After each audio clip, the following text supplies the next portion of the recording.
নমস্কার। আজ মাতৃভাষা দিবস।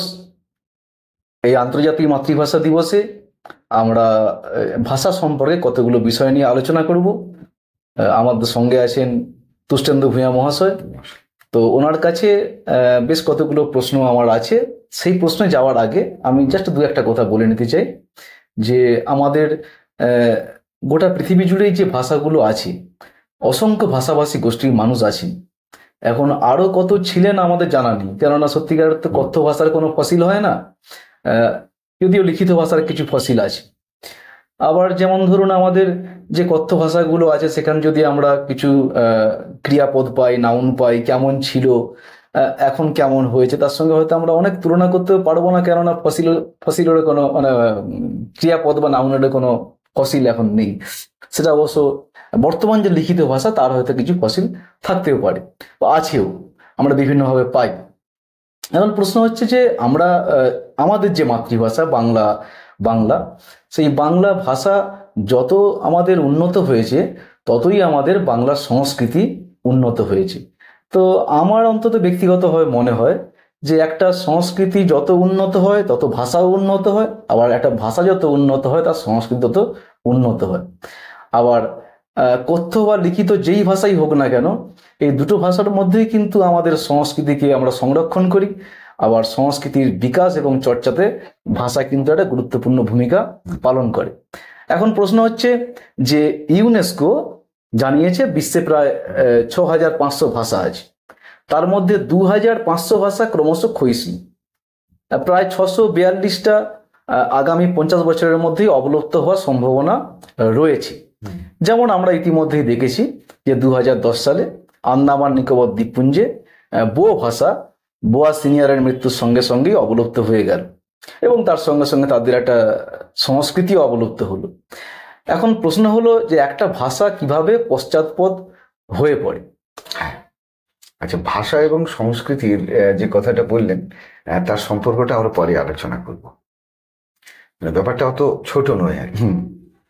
এখন ভাষা কেন এক একটা অবলুপ্ত হয়ে যায় বা একটা ভাষা কিভাবে পিছিয়ে পড়ে, তার হাজার একটা যুক্তি হাজারজন দেখাতে পারে, তাতে কিছু যায় আসে না। কিন্তু এর মধ্যে প্রধান কারণ যেটা, সেটা হচ্ছে পুঁজি নিয়ন্ত্রিত জ্ঞান বিজ্ঞান ও প্রযুক্তির একটা ভূমিকা আছে। পুঁজি মানেই মুনাফা। মুনাফার লালসা যখন তৈরি হয়ে যায়, তখন তার উৎপাদন চলতে থাকে অনিয়ন্ত্রিতভাবে। সেই উদ্বৃত্ত উৎপাদনকে নিয়ে তারা কোথায় যাবে, কোনো একটা জাতি সে বাজার খুঁজতে থাকে, কারণ নিজের ওই ছোট্ট বাজারের মধ্যে সীমাবদ্ধ থাকলে তার চলে। তখন সে কি করে, সেই দেশগুলো খুঁজে বেড়াতে থাকে যেগুলো প্রযুক্তিগত দিক থেকে পিছিয়ে আছে, অথবা সমান সমান থাকলেও তার দোষ নেই। তা সেই জাতি সম্পর্কে বিদ্বেষ তৈরি করে সেই দেশ দখল করে বা অর্থনৈতিক দিক থেকে অবরুদ্ধ করে তাকে সে দখল করার চেষ্টা করে, এবং চেষ্টা করে নিজের সংস্কৃতিকে চাপিয়ে দেওয়ার। নিজের সংস্কৃতি চাপিয়ে দিতে পারলে সুবিধে এই যে তার সংস্কৃতির অনুসারী যে পণ্যগুলো সে তৈরি করে সেগুলোকেও সে ওখানে বিক্রি করতে পারে। এইটা একটা বড় সুবিধে।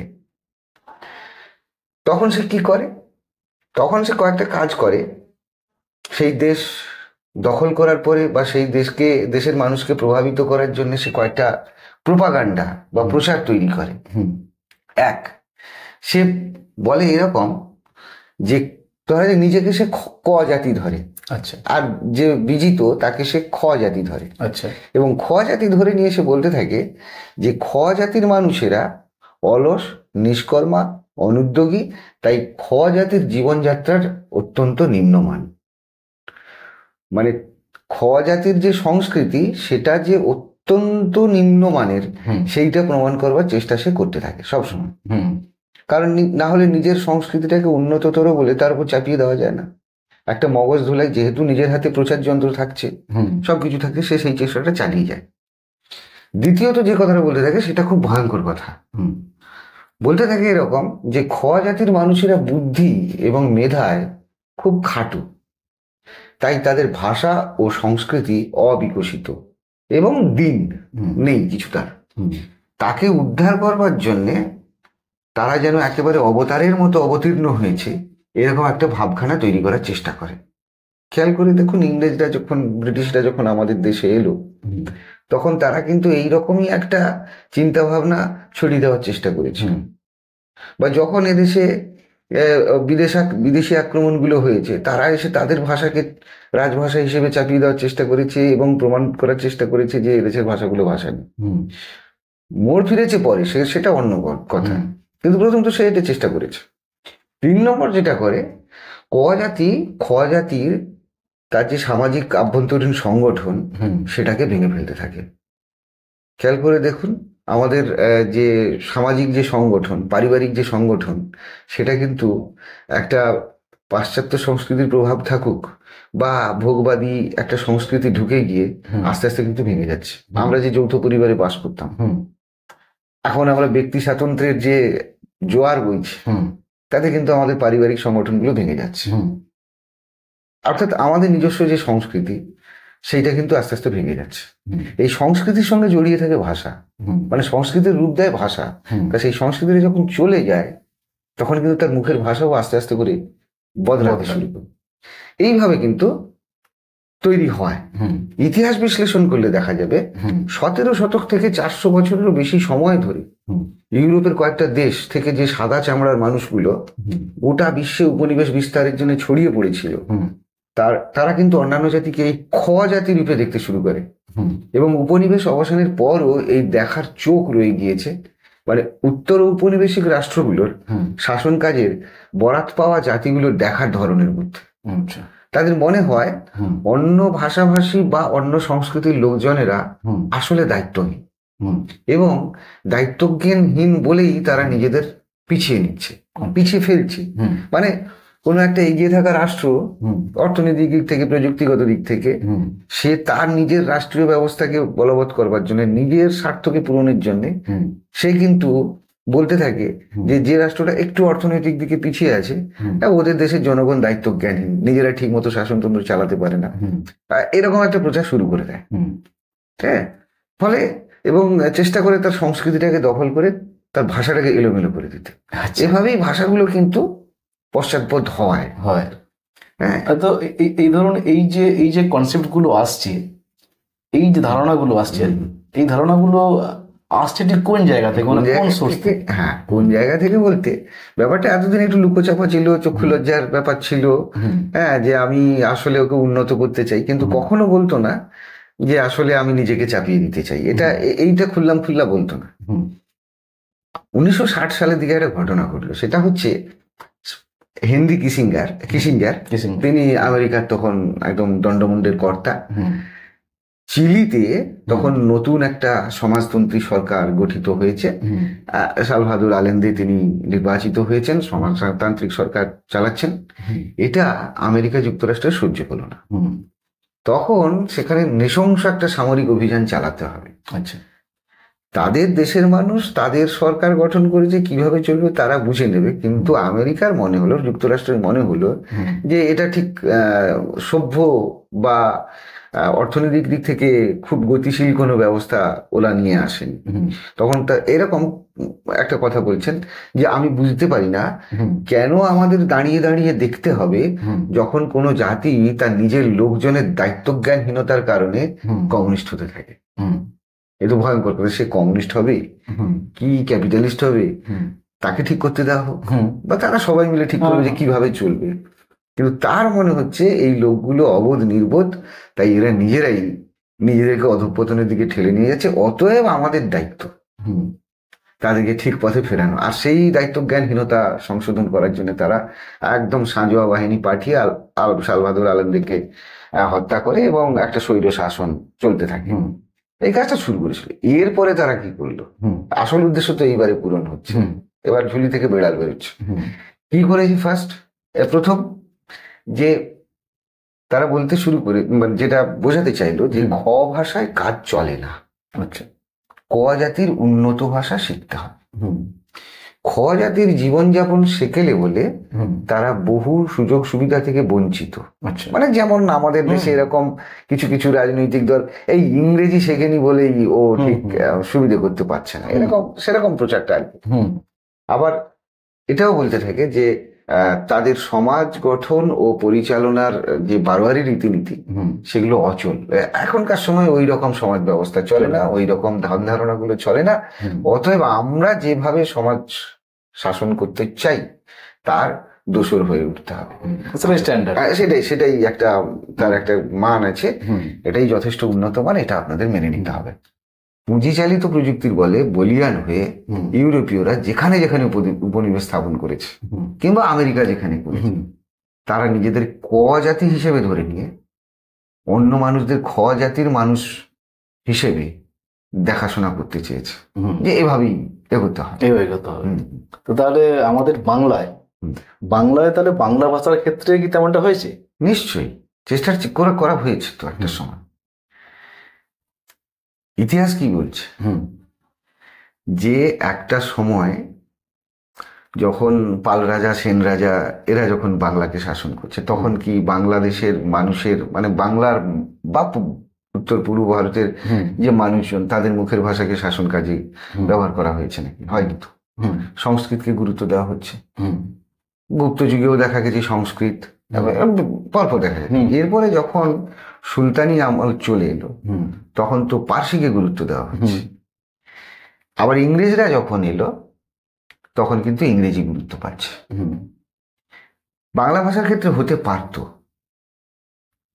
এই ভেঙে পড়ার ব্যাপারটা হতে পারতো, কিন্তু হয়নি।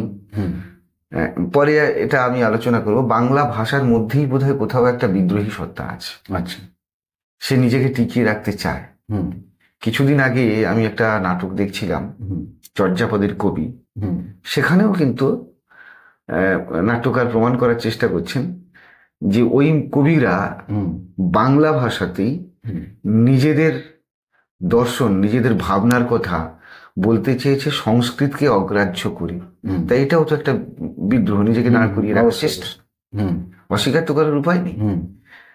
সৈয়দ মুজতবা আলীর প্রবন্ধ পড়লেও সেগুলো একটু বোঝা যাবে, যে সেটা সে আলোচনায় পরে আসবে, কারণ আলোচনা দীর্ঘায়িত হয়ে যাবে। তবে আমরা এটাও দেখেছি তখন তো অনেক পণ্ডিত মানে এমন কথা বলতেন যে বাংলায় লেখা ঘৃণ্য ব্যাপার, এটা বলার চেষ্টা করি।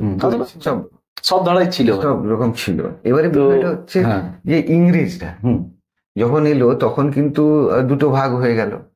একদিকে একদল সংস্কৃতে শিক্ষা গ্রহণ করতে চাইলো, আর একদিকে আরেক দল ইংরেজি ভাষাকে বাহন করতে চাইলো। কিন্তু আমাদের ভাগ্য বলা যাক বা কপাল বলা যাক, ওই সময়কার যারা উন্নততর মনীষা তারা কিন্তু অতি দ্রুত বাংলা ভাষাটাকেই গ্রহণ করে ফেলেছিলেন। সে রাজা রামমোহন রায় হতে পারেন, ঈশ্বরচন্দ্র বিদ্যাসাগর হতে পারেন, পরবর্তীতে রবীন্দ্রনাথ হতে পারেন। এরা সকলেই কিন্তু মাতৃভাষার সপক্ষে সওয়াল করে গেলেন। বিদ্যাসাগর তো খোলাখুলি বলেই দিয়েছিলেন যে আজকের দিনে দাঁড়িয়ে ওই 2500 বছর আগের সংস্কৃত সম্ভব না, ইংরেজি তো সম্ভবই না, কারণ আমরা যে পরিমণ্ডলে বাস করি। তার বক্তব্যের নির্দেশটা ছিল এইরকম। আর রবীন্দ্রনাথ তো নিজেই মাতৃভাষাকে মাতৃদুগ্ধ বলে গেছে। তাই এইরকম মনীষারা লড়াই করেছেন, ফলে বাংলা ভাষা নিজের জায়গায় দাঁড়িয়ে থাকতে পেরেছে। আজকের যে আমরা একটা বলবার মতো জায়গায় আছি এখনো পর্যন্ত, সেটা এদের একটা অবদান। মানে এটা সব ভাষার মানুষের কপালে জোটে না, এটা আমাদের হয়ে গেছে। আচ্ছা আচ্ছা, তাহলে আপনি বললেন যে মোটামুটি আমরা বলতে পারি যে এদের বংশধর পাশাপাশি, এর পাশাপাশি মানে ওই সংস্কৃতপন্থী বা ইংরেজিপন্থী এরা ছিল, আছে, তারা সংখ্যায় বাড়ছেও ক্রমশ। তো এদের বংশধররা এখনো আছে, সংখ্যায়ও বাড়ছে। এই কথাটা বলছেন তো কিভাবে? এটা একটু আশেপাশে চোখ রাখলেই দেখা যাবে কিরকম। মানে ছাপা বইও যারা তৈরি করেন তাদের লেখকরা দেখবেন ইংরেজি যেসব ব্যাকরণ বই যেগুলো, তাদের ট্রান্সলেশন করতে দেওয়া থাকে, ইংরেজিতে অনুবাদ করো, বাংলা একটি কঠিন ভাষা। আচ্ছা, এইটা মানে ইংরেজিতে অনুবাদ করতে দেওয়ার কি প্রয়োজন? মানে সেই ভদ্রলোক, সেই লেখকরা কি প্রমাণ করতে চান? মানে এইসব মানুষদেরকে কে বোঝাবে? মানে ভাষা তত্ত্ব সম্পর্কে যদি ন্যূনতম ধারণা থাকতো যে কোনো ভাষা কঠিন নয়, কোনো ভাষাই সহজ নয়, সহজ কঠিন বলে কিছু হয় না। প্রত্যেকটা ভাষার নিজস্ব সীমাবদ্ধতা আছে, হুম, আবার প্রত্যেকটা ভাষার নিজস্ব কিছু সুযোগ সুবিধা আছে। প্রত্যেকটা ভাষা তার আর্থসামাজিক পরিস্থিতিতে গড়ে ওঠে। কাজেই তার গঠন সেই রকম হয়, তার ভৌগোলিক পরিস্থিতি পরিস্থিতি অনুযায়ী তার শব্দ সংগ্রহ, শব্দের ভান্ডার সেরকম হয়। এটা তো তার উপর নির্ভর করবে, তার জীবনযাত্রা, তার অর্থনৈতিক পরিস্থিতি, এগুলোর উপর নির্ভর করে। তা এরা মোটামুটি প্রমাণ করতে ব্যস্ত যে বাংলা অত্যন্ত কঠিন ভাষা। আবার দেখবেন কোনো পশ্চিমবঙ্গের বহু পুস্তক দোকান মানে বিপণীতে সেখানে হিন্দিকে লেখা আছে রাষ্ট্রভাষা। আচ্ছা, মানে এটা যে কেউ জানেন যে ভারতবর্ষের রাষ্ট্রভাষা বলে কিছু নেই, কিন্তু তবু জোর করে, মানে এটা অজ্ঞতার কারণে করেন না ইচ্ছাকৃত ভাবে করেন এগুলো আমরা জানি না, এরা করেন এরকম। আবার বহু ইংরেজি শিক্ষক আছেন, তারা একটা প্রচ্ছন্ন একটা অহংবোধ কাজ করে যে আমি একটা ইংরেজি ভাষা জানি। আমাদের মধ্যে অনেকের মধ্যেই এই ঔপনিবেশিক একটা মানসিকতা আছে যে ইংরেজি জেনে গেছি মানে বিশেষ সবকিছু জেনে গেছি। তারা এরকম বলার চেষ্টা করেন যে ইংরেজি না জানলে কিছু হবে না।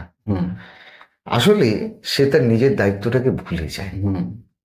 তার যে একটা দায়িত্ব আছে, সে তো ইংরেজি জেনেছেন, তিনি তো ভদ্রলোক ইংরেজি জেনেছেন, সেই ইংরেজি জানাটার যে কি কারণ, শুধু চাকরি করা নয়, তার একটা সামাজিক দায়িত্ব আছে, সেইটা তারা ভুলে যাওয়ার চেষ্টা করেন।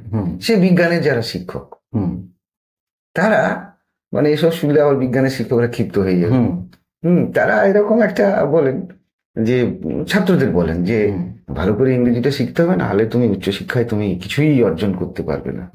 আচ্ছা, তিনি তো নিজে শিখেছেন, আমার প্রশ্নটা অন্য জায়গায়, তিনি তো নিজে ইংরেজিটা শিখেছেন বা নিজে কষ্ট করে সেই জ্ঞান আয়ত্ত করেছেন, সেই তত্ত্ব আয়ত্ত করেছেন, নিশ্চয়ই তার কৃতিত্ব আছে, নাহলে তিনি ভালো ভালো ডিগ্রি পাচ্ছেন কি করে, পিএইচডি করছেন কি করে, মাস্টার ডিগ্রি করছেন কি করে, এটা কোনো প্রশ্ন নেই। আচ্ছা, তার একবার মনে হয়নি যে আমি যে কষ্টটা করেছি, এটা তো প্রত্যেক বাবা তার ছেলের ব্যাপারে ভাবে যে আমি যে কষ্টটা নিজের জীবনে পেয়েছি আমার ছেলে যেন না পায়। আচ্ছা, তিনি তো একজন শিক্ষক, মানে পিতৃতুল্যই বলতে হবে তার ছাত্রদের কাছে।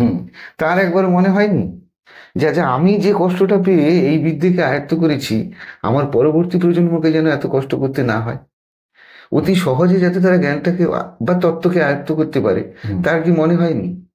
তার তো এটা হওয়া উচিত ছিল যে আচ্ছা ঠিক আছে, এটাকে আমি বাংলায় নিয়ে আসার চেষ্টা করি।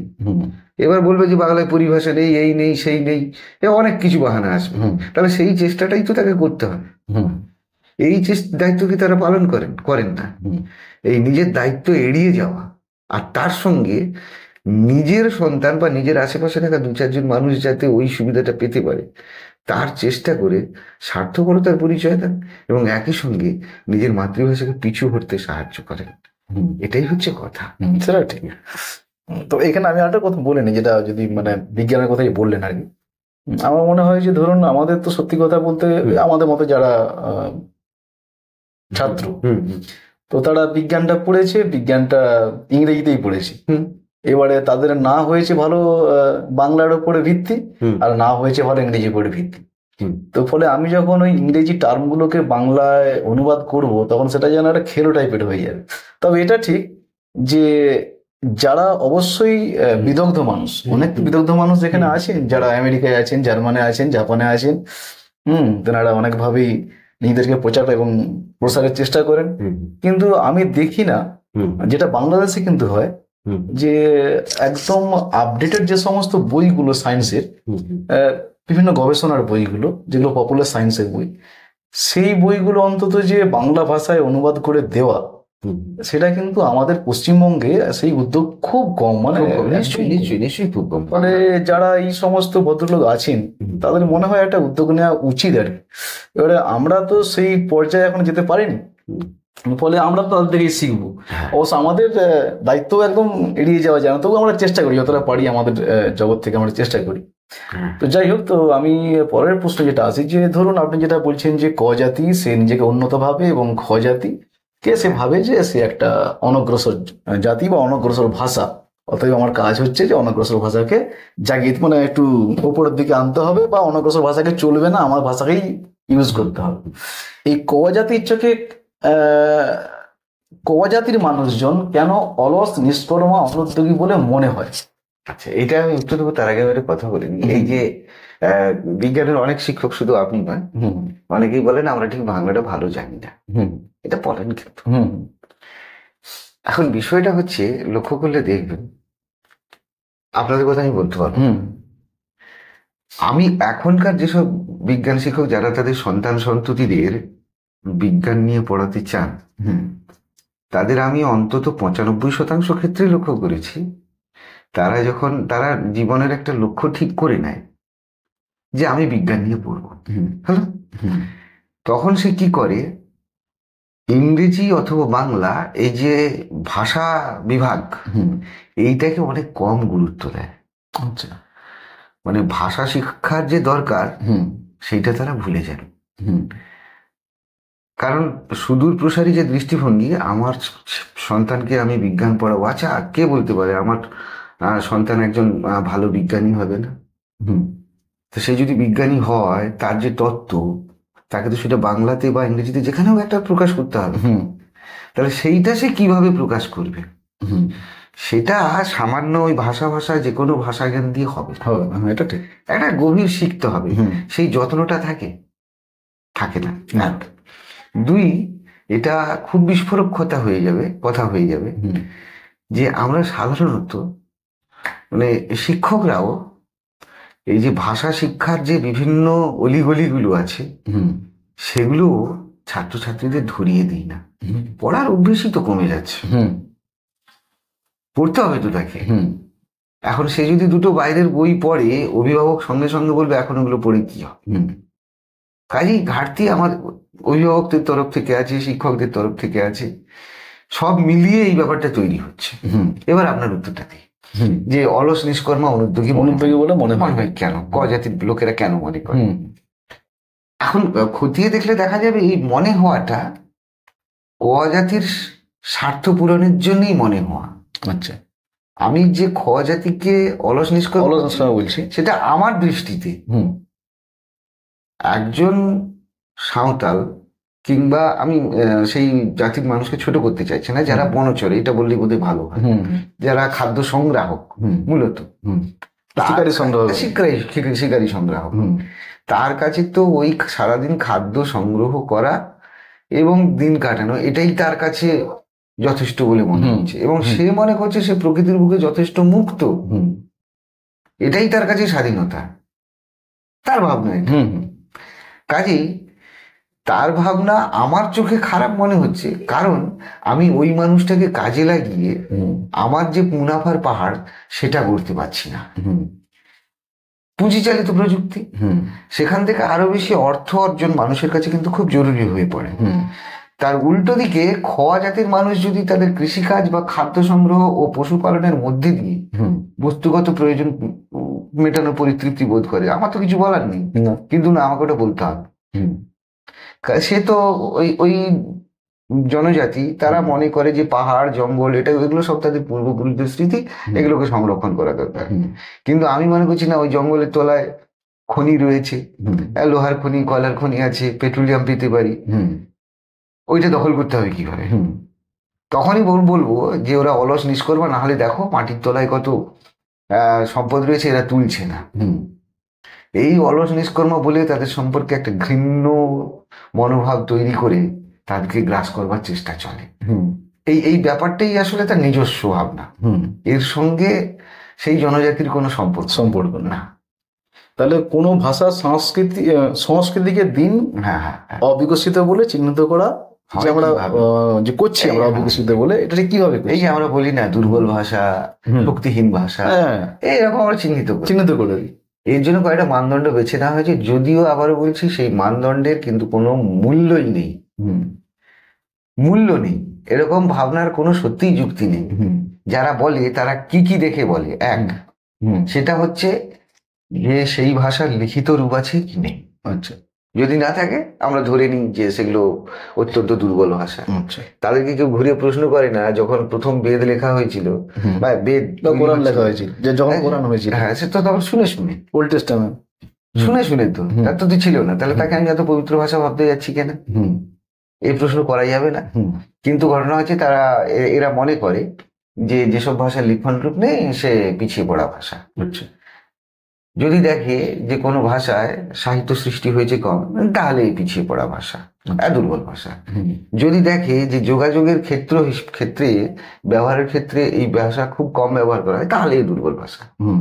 কিন্তু আমরা ভেবে দেখি না যে ভাষার দীনতা ও অবিকশিত হিসেবে ধরা হয়, কিন্তু খেয়াল করলে দেখা যাবে এই সমস্ত এই ভাষা ব্যবহারের পরিসর কতটা বিস্তৃত বা কতটা সংকুচিত, সে সংক্রান্ত বিচারের সঙ্গে ভাষার নিজস্ব কোনো দোষ বা গুণ জড়িয়ে নি। আমি ভাষাকে যেভাবে এগিয়ে নিয়ে যাবো, ভাষা সেভাবে এগোবে। তা ভাষা তো আর কোনো দোষ করেনি, তাকে অথচ দুর্বল ভাষা হিসেবে দাগিয়ে দিই। লিখন শৈলীহীন ভাষার মধ্যে এমন কোনো দোষ নেই যার কারণে লিখন শৈলীর বিকাশে অসুবিধা বা প্রতিবন্ধকতা হাজির হতে পারে। যে কোনো ভাষারই কিন্তু লিখন শৈলীর বিকাশ সম্ভব। ভারতবর্ষে অনেক ভাষা আছে যাদের লিপি ছিল না, তাদের পরে লিপি তৈরি করা হয়েছে। তার সবচেয়ে বড় প্রমাণ সাঁওতালি ভাষা, অলচিকি ভাষা, লিপি তা তো রয়েছে।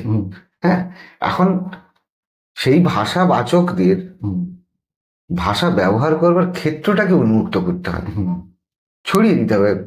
বাজার ঘাট থানা প্রশাসন যেখানে সব জায়গায় যদি সে ভাষাটা ব্যবহার করতে পারে, তাহলে কোনো সমস্যা নেই। কিন্তু সেই সুযোগটা তো দেওয়া যাবে নিজের প্রয়োজনে। তাতে আমার নিজের ক্ষেত্রটা সংকুচিত হয়ে যায়। অবশ্য এটাও একটা ঠিক যে ধরুন যেমন একটা গল্প আছে, আর গল্প না, ঘটনাটা সত্যি, যে পেরুর অ্যামাজন বলে একটা জায়গা ছিল, সেখানে তাউসিরো বলে একটা গোষ্ঠী ছিল। হ্যাঁ, সে তাউসিরো গোষ্ঠী, এটা 1999 সাল, মানে এক সাংবাদিকের চোখে একটা পড়ছিলাম, সেখানে লেখা ছিল এইরকম ধরনের যে তাউসিরো গোষ্ঠীর যে শেষ ব্যক্তি, মানে তারা দু ভাই ছিল বেঁচে, এক ভাই মারা গেল, আরেক ভাই বেঁচে আছে, আমাদিও গার্সিয়া 1999 সাল। এক সাংবাদিক তার কাছে গেছেন, তিনি বলছেন যে দেখুন, আমি হচ্ছে যে সেই ব্যক্তি যার কাছে পৃথিবীর অসংখ্য তথ্য আছে, যার কাছে একটা উৎকৃষ্ট সাহিত্য আছে, সংস্কৃতি আছে, কিন্তু আমি যদি মারা যাই, আমার মৃত্যুর সঙ্গে সঙ্গে পৃথিবী কিন্তু একটা উৎকৃষ্ট সাহিত্য এবং সংস্কৃতি হারাবে। তাদের কিন্তু কথ্যবাদ, তাদের কিন্তু কোনো লিখিত কিছু ছিল না। তো ফলে লিখিত হলেই যে, যেটা আপনি বলছেন সেটা অবশ্যই গুরুত্বপূর্ণ, যে লিখিত হলেই যে তার একটা বিরাট ব্যাপার থাকবে তা নয়। এখন প্রশ্ন হচ্ছে যে ভাষা, মানে এখান থেকে প্রশ্ন আছে যে ভাষা লুপ্ত হলে কি ধরনের ক্ষতিগুলো হতে পারে। এর একটা উত্তর আপনি এক্ষুনি উত্তরটা দিয়ে দিন, যে একটা ভাষা লুপ্ত হয়ে গেলে সেই ভাষায় বিধৃত যত অভিজ্ঞতা, যত ইতিহাস, যত শব্দ ভাণ্ডার, তার যে ব্যবহৃত শব্দ, সব চলে যাবে। কারণ আমি একটা ছোট্ট উদাহরণ দিই। ধরা যাক বাংলা ভাষা সারা জীবন চেষ্টা করলেও ইগলু বলে শব্দটা কোনোদিন তৈরি করতে পারবে না, কারণ সে তো ইগলু দেখেনি, তার ভৌগোলিক পরিবেশ তাকে সেই শব্দ তৈরি করতে দেয়নি। এখন এস্কিমো ভাষা যদি কোনোভাবে লুপ্ত হয়ে যায়, তাহলে ওই ইগলু শব্দটাও হারিয়ে যায়। মানে বরফের তৈরি ঘরকে আমি ছোট করে কি বলবো, তখন তার জন্য আবার নতুন করে শব্দ নির্মাণ করতে হয়। কিন্তু সেই যে শব্দের যে সুগন্ধ, তার সঙ্গে জড়িয়ে থাকা তার যে পরিবেশ, সেইটাকে আর অনুভব করা যাবে না। তার মধ্যে সেই ভাষা লুপ্ত হলে তার সঞ্চিত জ্ঞান, প্রকৃতি চেতনা, অধ্যাত্ম চেতনা হতে পারে, প্রযুক্তিগত ভাবনা চিন্তা, এমনকি সে যে উদ্ভিদগুলো চিহ্নিত করেছে, কোনটা কোন কাজে লাগে, তার তো নিজস্ব নাম দিয়েছে, সেই উদ্ভিদগুলো হারিয়ে যাবে, মানে খুঁজে পাবো। এই যেমন ধরা যায় না, সোমরস তৈরি হতে বলা হতো সোমলতা থেকে, এখন তোমরা তো চেনা যায় না, সেগুলো তো পাচ্ছি না, তো কোন গাছটাকে বলতো সে খুঁজে পাওয়া যাচ্ছে না, কারণ ওই ভাষা এখন আমরা আর কথা বলছি না। পরবর্তী যে চিহ্নিত করে টেনে আনবে সে কাজও হয়নি সে সময়, ফলে হারিয়ে যাচ্ছে। মানুষের অভিজ্ঞতা ও উপলব্ধি ভাণ্ডারে একটা বিরাট অংশ ধ্বংস হয়ে যায়। তার থেকে বড় কথা, একটা সংস্কৃতি হারিয়ে যায়, নৃতাত্ত্বিক যে দিক সেগুলো লুপ্ত হয়। ফলে একটা ভাষা হারিয়ে যাওয়া কিন্তু খুব মানে দুঃখজনক ব্যাপার। আমরা চাই না, অপূরণীয় ক্ষতি। এটা আমরা চাই না। আমরা চাই পৃথিবীতে সব ভাষা, তার যদি 100 জন ভাষিক থাকুক, টিকে থাকুক। এটা হচ্ছে কথা। আচ্ছা, তাহলে এখন ধরুন, আচ্ছা এখানে আমি আর একটা কথা বলে নিই। ধরুন আমরা অনেকেই আছি আর কি, যে আন্তর্জাতিক মাতৃভাষা শুধু মাতৃভাষাতেই কথা বলা হবে, ধরুন আমাদের কথা বাংলা ছাড়া যেন আমি ইংরেজি ব্যবহার না করি, এটা কিন্তু অনেকেই আমাদের বলেন। এবং তারা জানি না তাদের সেটা অজ্ঞতা না পাণ্ডিত্য। এখন প্রশ্ন হচ্ছে যে আমাদের যে ভাষা, বাংলা ভাষা, তো সত্যিকারের কি আমাদের পিওর একদম মাতৃভাষা, মানে বাংলা বলে কি বিশুদ্ধ, হ্যাঁ। বিশুদ্ধ? এই যে পিওর কথাটা বললাম, বিশুদ্ধ বিষয়টা তো তা নয়। না, আমাদের তো মানে বহু শব্দ তো এখানে যুক্ত হয়েছে। হুম, তাহলে সেইখান থেকে তো আমরা তাহলে যদি বাছাই করতে যাই, এই আজকে আমরা চেয়ারে বসে আছি, তাহলে তো চেয়ার কথাটাই বলা যাবে। কে দ্বারা বলতে হবে? তাই হোক, এটা হয়তো আমাদের কিছু অজ্ঞতার কারণে হয়তো আমরা বলে ফেলি। না, অজ্ঞতার কারণে নয়। হুম। এইটা হচ্ছে একদল অতি বিশুদ্ধবাদী থাকেন। হুম যেমন গত বছর আমি ওই ভাষা দিবসের যে অনুষ্ঠান হচ্ছে, এক ভদ্রলোক হুম আহ, কথা বলতে উঠে হুম। বেশ কিছু ইংরেজি শব্দ বলে ফেলেছেন। আচ্ছা। তার দৈনন্দিন জীবনের অঙ্গ সেটা। তিনি যে সামাজিক পরিমণ্ডলে বাস করেন হুম। তাকে ওই শব্দগুলো ব্যবহার করতে করতে হয়। হয়। কাজেই তখন সচেতনভাবে নিজের বাংলা ভাষার শব্দ ভাণ্ডারে সংস্কৃত মিশ্রিত কোন শব্দ রয়েছে বা পার্সি কোন শব্দ রয়েছে সেটা খুঁজে আনা হুম ওই আবেগ ঘন মুহূর্তে সম্ভব হয়ে ওঠে না। হুম মুশকিলটা হচ্ছে, তা সে নিয়ে কেউ কেউ সমালোচনা করছে, দেখেছো দেখেছো আজকে হুম। এই ইংরেজি মাতৃভাষা মেশাচ্ছে। দিবস। হুম তখন আরেকজন বলে বসলেন যে তার ওর সঙ্গে তো বেশ কিছু পার্সি শব্দ আছে, হুম হ্যাঁ, এই ইত্যাদি ইত্যাদি হুম। ছোটখাটো তর্ক হলো। হুম আসলে বিষয়টা হচ্ছে, এই মুহূর্তে দাঁড়িয়ে পৃথিবীর কোনো ভাষা হুম স্বনির্ভর ভাষা নয়। হুম স্বনির্ভর ভাষা কোনোটা না। হুম। আমরা সংস্কৃতকে আর ইংরেজি তো পুরোপুরি পরনির্ভর। একেবারে মানে বাংলার চাইতেও পরনির্ভর। মানে এটা আমাদের যারা পণ্ডিত মানুষ বাঙালিরা রয়েছেন, যারা বাংলা ভাষার বিরুদ্ধে প্রায়শই বিষোদ্গার করে থাকেন যে বাংলা ভাষায় তো চেয়ার ইংরেজি নিয়েছে, বাজার তো বিদেশি শব্দ, নালিশ সবই তো আছে, তার এর মধ্যে বাংলা কোথায়? এটা হচ্ছে সেই গল্পের মতো আর কি, যে একবার এক রাজার কাছে ওই একটা হাতি নিয়ে যাওয়া হয়েছে। সে ইচ্ছে করলো একটা বোকা লোককে ঠকাবে। তা সেই বোকা লোককে ডেকে বললো, এটা কি রে? সে বোকা লোক বলেছে, বাবু এটা হাতি। তা তখন তার সুর ধরে বলছে, এটা কি? না এটা সুর। এটা কি পা? ওটা কি কান? তাহলে হাতিটা কোথায়? হাতি তো নেই। তা সে বোকা বলে বলতে পারেনি যে এই সব মিলিয়েই আসলে হাতি, এইটা সে বলতে পারেনি। ফলে তার কিছু অর্থদণ্ড হয়েছিল। তা এরকম সেই গল্পের মতো আর কি, যে বাংলা ভাষা বিভিন্ন ভাষা থেকে শব্দ সংগ্রহ করেছে, নিয়েছে। আর তার ইতিহাসটাই তো দীর্ঘদিন ধরে লাঞ্ছিত, অত্যাচারী।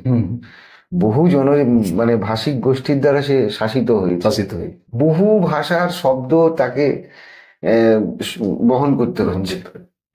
এটা বাংলা ভাষার মধ্যে একটা সহনশীলতা আছে এবং তার স্থিতিস্থাপকতা আছে বলে সবগুলোকে সে দিব্যি হজম করে দিতে পেরেছে। এটা আমাদের কাছে অত্যন্ত গর্বের বিষয়। একটা ভাষা বাংলা ভাষা কিনা সেটা নির্ভর করে তার ক্রিয়া বৈচিত্র্যের উপর, যে কোনো ভাষার ক্ষেত্রে। সেই ক্রিয়া বৈচিত্র্যের দিকটা আসলে কেউ বুঝতে চান না।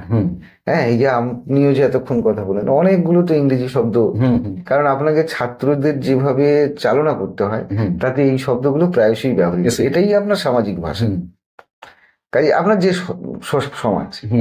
তাই এখান থেকে চট করে মানে আজকে মাতৃভাষা দিবস বলে বেশ সাজিয়ে গুছিয়ে বাংলা বা সংস্কৃত মিশ্রিত শব্দ বলে নিজেকে বিরাট মহৎ প্রমাণ করার কিছুই নেই। এটা হচ্ছে কথা। মানে আমাদের লক্ষ্য রাখতে হবে যে মোটামুটি ক্রিয়াপদ আর প্রোনাউন, মানে যাকে সর্বনাম এই জায়গাগুলো ঠিক থাকে। এখন তো অব্যয়পদকেও তো অনেকে শহুরে মানে সংস্কৃতিতে যারা অভ্যস্ত তারা বাট, শো এইসব ব্যবহার করে ফেলছে। আবার আমরা যেটা বলি ও, বাংলায় যে ও অব্যয়, এটা তো পার্সি থেকে বো থেকে এসেছে, সে তো চলছে। তা হয়তো একসঙ্গে অঙ্গীভূত হয়ে যাবে। যখন ভাষা তো খুব গণতান্ত্রিক ব্যাপার, সবাই যখন মেনে নেবে তখন ওটা চলবে। এখন কেউ কেউ এটাকে নিয়ে বিদ্রুপ করছে। কিন্তু লক্ষ্য রাখতে হবে বাংলা ভাষার মূল সুগন্ধটা যেন হারিয়ে না যায়। এইটা খুব সচেতন ব্যাপার। এটা করতে পারেন কবি সাহিত্যিকরা, এটা করতে পারেন বিজ্ঞানীরা, মানে যারা এই গবেষণা করছেন তারা যে গবেষণা পত্র লিখবেন, সমাজবিজ্ঞানীরা তারা এগুলো পারবেন। তাদেরকে এই ব্যাপারে কিন্তু খুব সতর্ক থাকতে হবে যে ঠিক কোনটা মার্জিত রূপ হবে। মানে ও কুবের মাছ কিবা, হ্যাঁ, মানে যেন সেই গন্ধ উঠে আসছে, ইলিশের গন্ধ। এতে ভাষার সঙ্গে জড়িয়ে থাকে, সংস্কৃতি জড়িয়ে থাকে। আচ্ছা, তাহলে ধরুন আমাদের গণতন্ত্রের সঙ্গে তাহলে ভাষার যে সম্পর্ক, মোটামুটি আপনি বললেন কিছুটা। তো এইটা আপনি আরেকটু সংক্ষেপে একদম, যে গণতন্ত্র আর ভাষা। না, ভাষা গণতান্ত্রিক ব্যাপার বলতে আমরা সবাই মেনে নিচ্ছি যেটা সেইটা চলবে।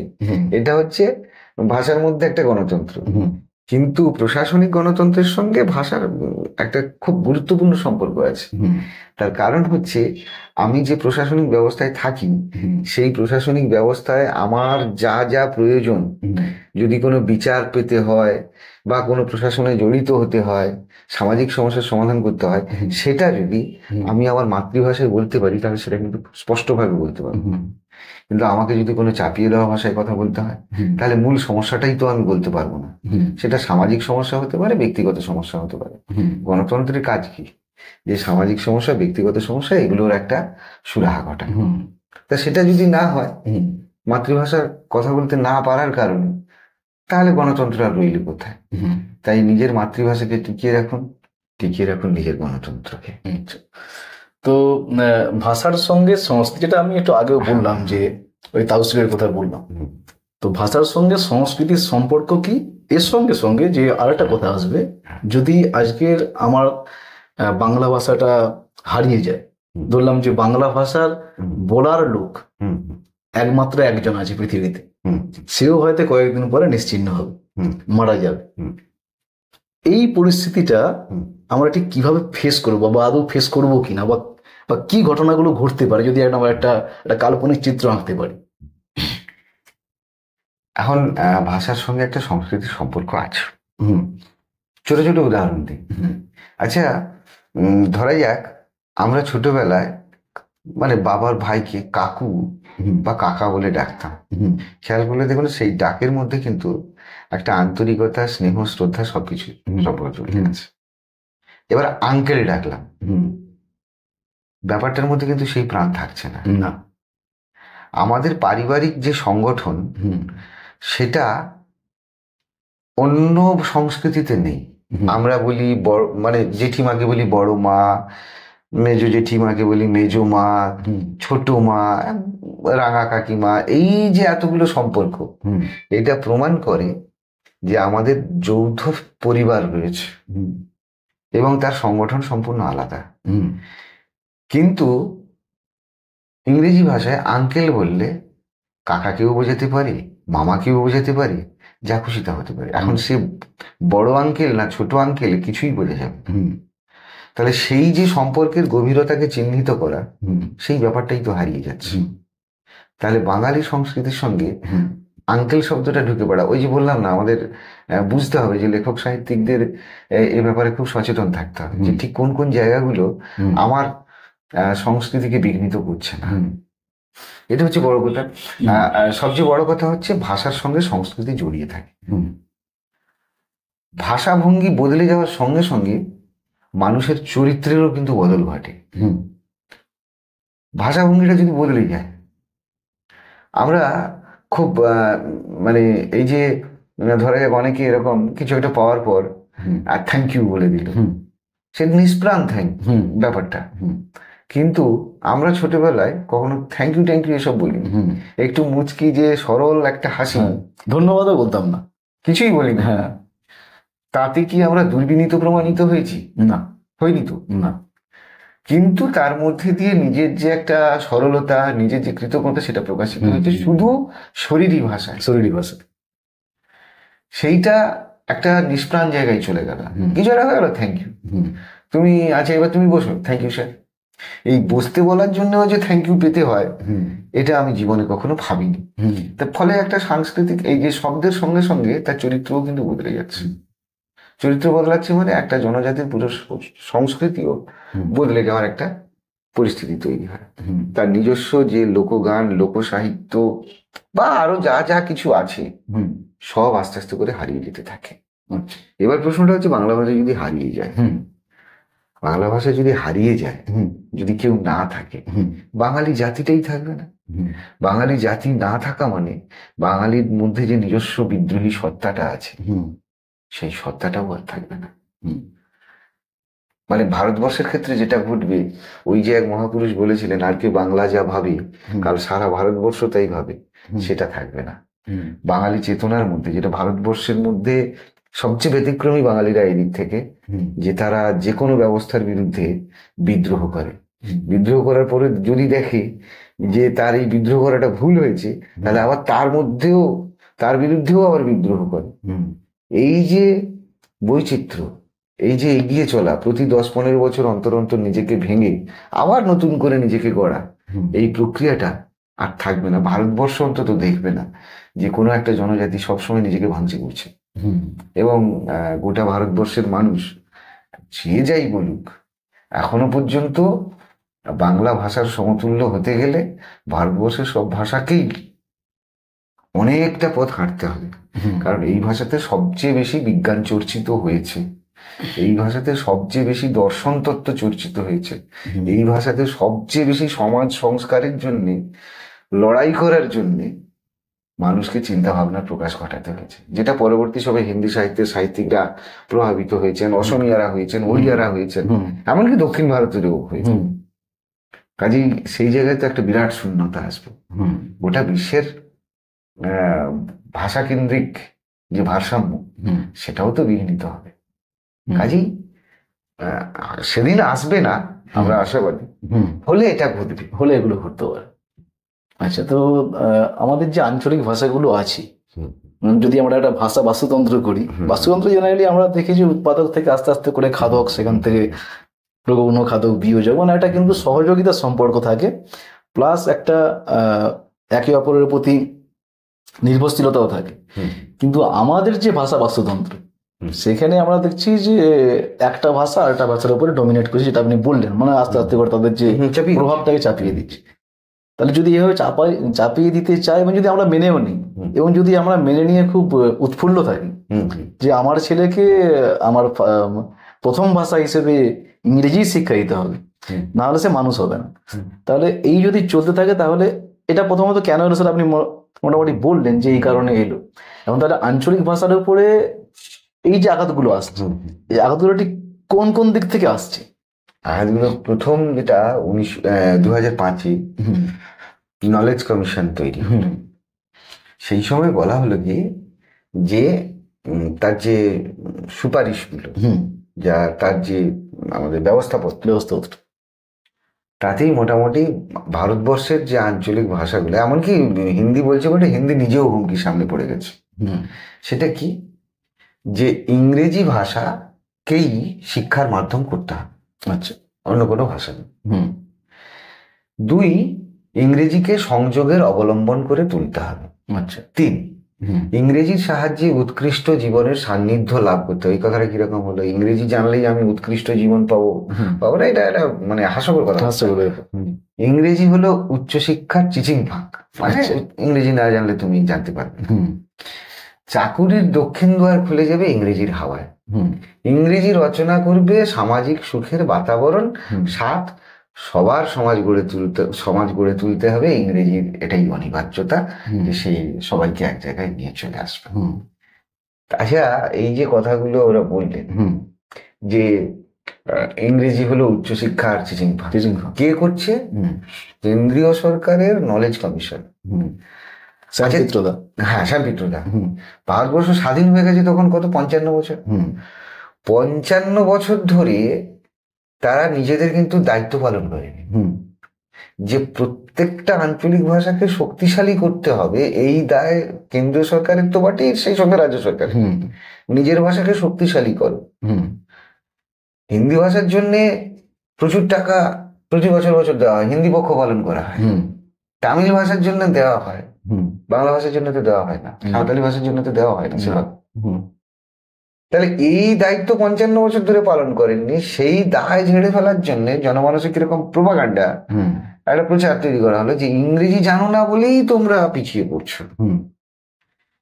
এইটা কত বড় মানে কারচুপি এবং মানুষকে ভুল বোঝানোর চেষ্টা, সেটা ভাবলেই তো গা শিউরে ওঠে। আসলে গোটা বিশ্বের দিকে তাকালেই তো মানুষ বুঝতে পারবে যে চীন, জাপান, জার্মান, তারা তো ইংরেজি শেখেনি, তারা তো তাও তো উন্নতি সমানেই। অবশ্যই। এবং তাদের একটা নির্দিষ্ট নীতি আছে, সেই নীতি মেনেই কিন্তু তারা এগোচ্ছে। তা তাদের দেখেও তো শেখা যেতে পারতো, সে ব্যবস্থা করেনি। এখন এর অসুবিধাগুলো কি? অসুবিধাটা হচ্ছে এইটা, আচ্ছা, এই যে ইংরেজির কথা বলে দিল, গোটা ভারতবর্ষে এই মুহূর্তে 140 কোটির কাছাকাছি মানুষ, তাদেরকে ইংরেজি শেখাবার মতো যথেষ্ট সংখ্যক শিক্ষক পাওয়া যাবে তো? পাওয়া যাবে না। ট্রেন্ড শিক্ষক যাকে বলে। ট্রেন্ড শিক্ষক, ওই পাড়ার A for apple, B for ball বলার মতো শিক্ষক না, যে সত্যি সত্যি ইংরেজিটা শেখাবে। যদি শেখাতে আসেও, সত্যি সে কতটা সফল হবে? কারণ নিজের মাতৃভাষার যে যেটাকে মার্জিত রূপ ধরা হয়, সেইটাই একটা প্রত্যন্ত ছেলে বা মেয়ের কাছে একটা ভাষা হয়ে যায়। আমি মালদহ, যদি উদাহরণ দিয়ে বলছি, মালদহ, পশ্চিম দিনাজপুর এসব জায়গায় কোনো ছেলেকে যদি কলকাতার যে মান্য বাংলা সেইটা শেখাতেই যে কোনো বাংলার শিক্ষকের ঘাম ছুটে যায়, তো সেটাই সে আয়ত্ত করতে পারছে না, সে ইংরেজি শিখে ফেলবে, এরকম একটা দারুণ কল্পনা। তো তখনই প্রশ্ন জাগে যে এই ধরনের সুপারিশ করার কারণটা কি? কারণটা হলো কতিপয় সমাজের অগ্রসর এগিয়ে থাকা মানুষ, তাদের সুবিধে পাইয়ে দেওয়া, তাদের বাবা দাদা কাকা জ্যাঠা তারা সমাজের সামনের সারিতে থেকেছে, তাদের ছেলেগুলেরাও থাকবে, এইরকম একটা মানসিকতা। এবার এই মানসিকতা আমাদের কোনো আপত্তি ছিল না। আচ্ছা ঠিক আছে, সবাই ইংরেজি হিসেবে কষ্ট করে হোক, কিন্তু তাহলে সর্বভারতীয় পরীক্ষাগুলোয় ইংরেজির পাশাপাশি হিন্দি রেখে কাকে সুবিধা পাইয়ে দেওয়া হয়? তাহলে হিন্দি বাদ থাক। কারণ একদল মাতৃভাষায় পরীক্ষা দেওয়ার সুযোগ সুবিধা পাবে, আর একদল কত কষ্ট করে সেই 7 সমুদ্র 13 নদীর পারের ভাষা শিখে পরীক্ষা দিতে যাবে, কে আর সুযোগ সুবিধাটা বেশি পাবে? তাহলে এ তো বিমাতৃ সুলভ আচরণ, এ তো করা যেতে পারে না। তা একই সঙ্গে বলবো ইংরেজি সবাইকে শিখতে হবে, আবার তারই পাশাপাশি হিন্দিভাষী অঞ্চলের ছেলে মেয়েদের জন্য আমি হিন্দিটাও রেখে দেবো। তা এই বিচারিতার কোনো কারণ খুঁজে পাওয়া যায় না। তো আরো অনেক তো কথা ছিল। তো এখন ব্যাপারটা হচ্ছে যে হিন্দি তো আমরা এখন যেটা বলি যে সংখ্যাগরিষ্ঠ ভাষা, মানে সংখ্যাগরিষ্ঠের ভাষা, তার সঙ্গে সঙ্গে যেটা আমাদের মানে হাওয়া দেওয়া হয় যে হিন্দি হিন্দুস্তান। হ্যাঁ, তো এইটার মধ্যে কি সত্যিকারের কি এইটা, না এর মধ্যে কোনো কারচুপি আছে? অবশ্যই। আচ্ছা, এটা আমার কথা, সংখ্যাগরিষ্ঠের ভাষা যদি হয়, সংখ্যাগরিষ্ঠের ভাষা হলেই আমাকে শিখে নিতে হবে।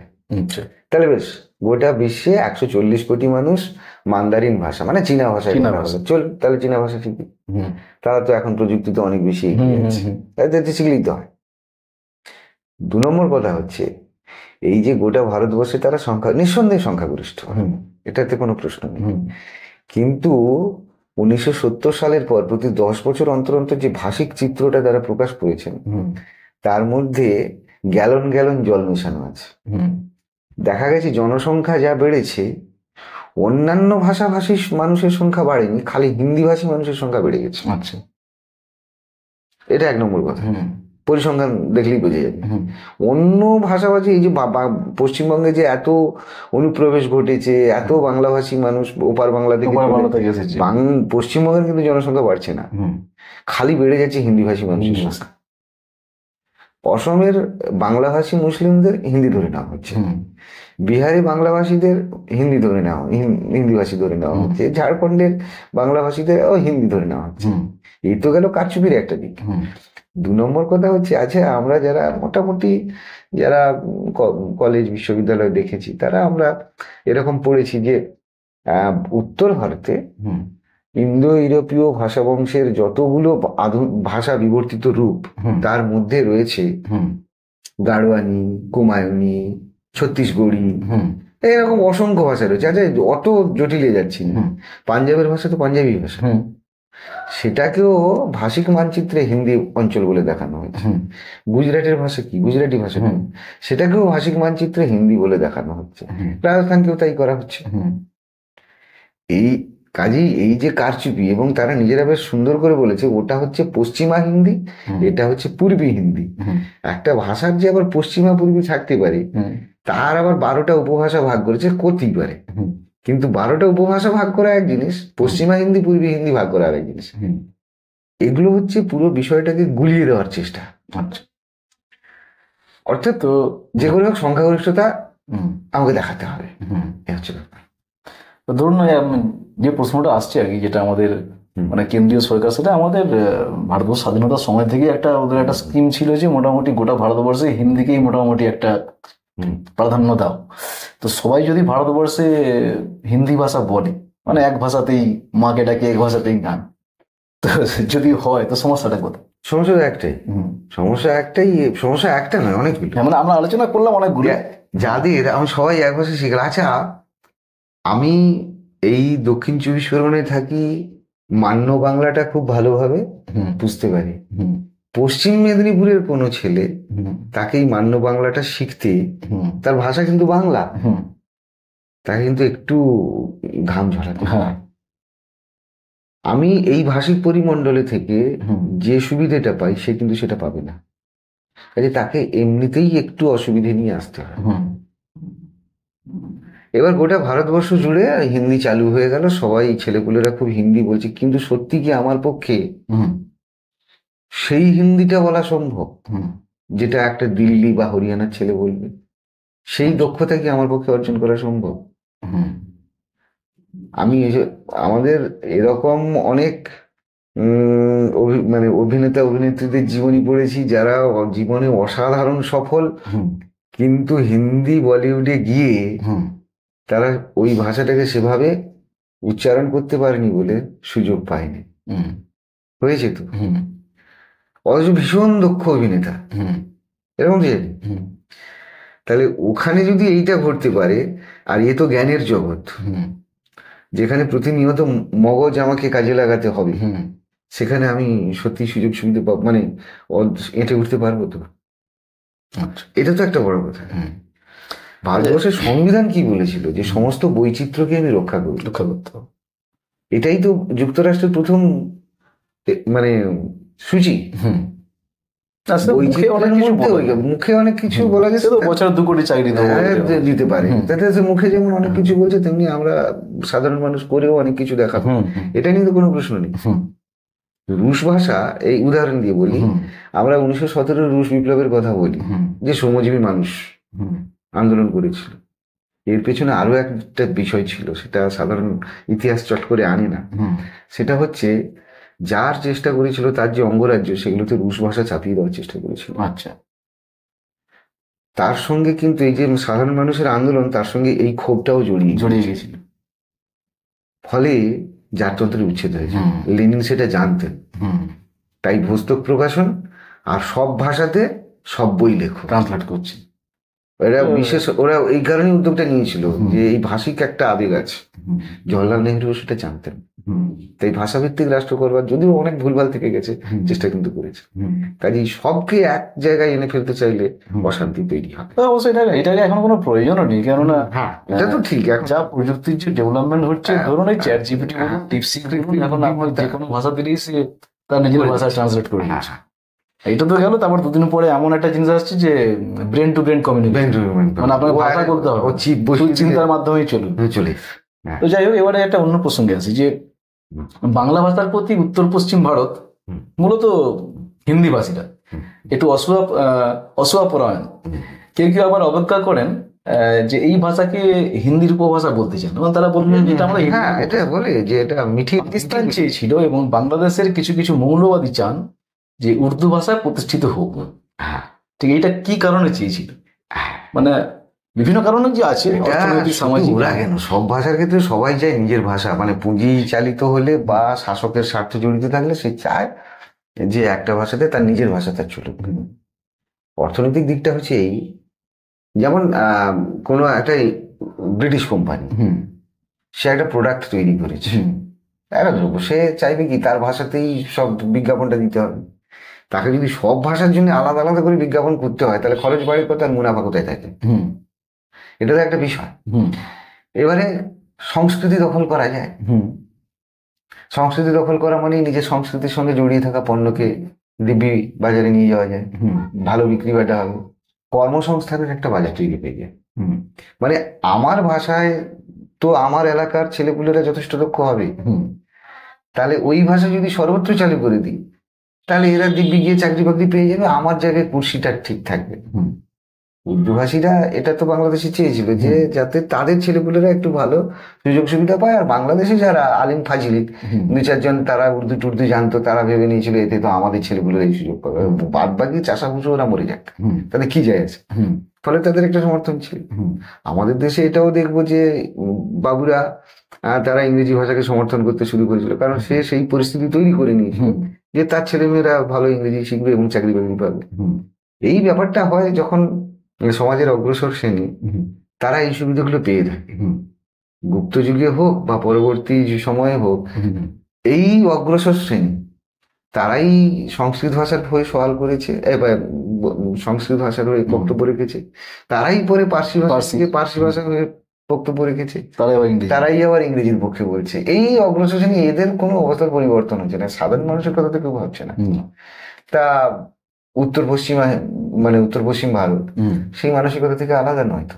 হুম, বা পাকিস্তানের উর্দু ভাষীরা তারাও তো সেই একই মানসিকতা। আলাদা। এটা গেল অর্থনৈতিক। হুম, দ্বিতীয় দিকটা হচ্ছে একটা ধর্মীয় ভাবনা চিন্তা, হুম, যে খুব বিশ্রী ব্যাপার। সেটা হচ্ছে বাংলাদেশের লোকেরা কেন চাইছিল। হুম, বাংলাদেশের মুসলিমদের কাছে, হুম, মানে যারা ওই ধর্মকর্ম করে, হুম, তাদের কাছে কথাটা হচ্ছে যে হিন্দি, মানে বাংলা ভাষাটা হচ্ছে হিন্দুদের ভাষা। হুম, ভাষার যে আবার ধর্ম হয়, হুম। এটা ওদের কাছ থেকে শিখতে হলো আর কি। ভাষা আবার পবিত্র। হ্যাঁ, ভাষার আবার পবিত্র হয়। এই জায়গায় সৈয়দ মুস্তফা আলী এক জায়গায় বলছে আচ্ছা, যে আরবি ভাষাকে ওরা পবিত্র বলছে, তাতে তো কোরআন লেখা হয়েছে, আচ্ছা সেই আরবি ভাষা দিয়ে তো ওইখানকার পৌত্তলিকরা হুম, তাদের পুতুল পুজো করতো। হুম, মানে আর ইসলাম আসার আগে তো ওই ভাষাতে তার তাহলে সেই পাক ভাষাকে হুম, তারা নাপাক ধরে নিচ্ছে। হুম, এটা একটা অদ্ভুত ব্যাপার। উর্দু ভাষা তৈরি হয়েছে সেমিতি ভাষার সঙ্গে হিন্দি ভাষার একটা সংঘর্ষে তৈরি হয়েছে। তা সেই ভাষা এত গুরুত্বপূর্ণ হয়ে যাচ্ছে। হুম। যাক, সে কথা। কথাটা হচ্ছে এটা সংস্কৃত তো অনেক কিছু হয়েছে। অনেক তো হয়েছে। যেমন বাচ্চাদের কামসূত্র তো সম্ভবত সংস্কৃত সংস্কৃত লেখা। তা আচ্ছা, তাহলে এবার বলতে হবে যে সংস্কৃত ভাষা অপবিত্র। হ্যাঁ, এরকম একটা ধরতে হবে আর কি।